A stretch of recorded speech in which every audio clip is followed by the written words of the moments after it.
Assalaamu calaykum waa walaashii yumno idinle kusoo dhawaada channelka maanta waxaa idin wadaa face mask laba shay aad ka samaysan doonto waa maxay labada shay waxaana ka samaysanaynaa jab yar oo moos ah mooskaas ayaa inaan soo jarjarano aan baaquli yar kusoo ridaynaa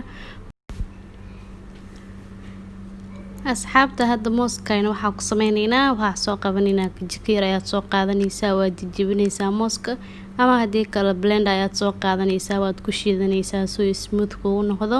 maasha Allah saas ayaan usoo jajabsanay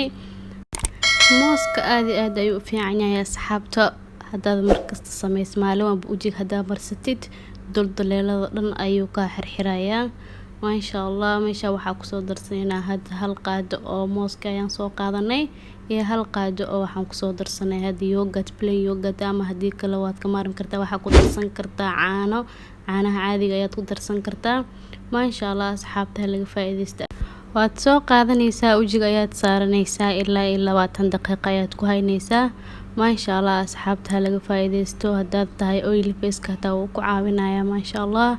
fadlan haddaad ka heshay subscribe like iyo share kana saar gambalaalka taabo saad ugu noqotid daawasho ugu horeey video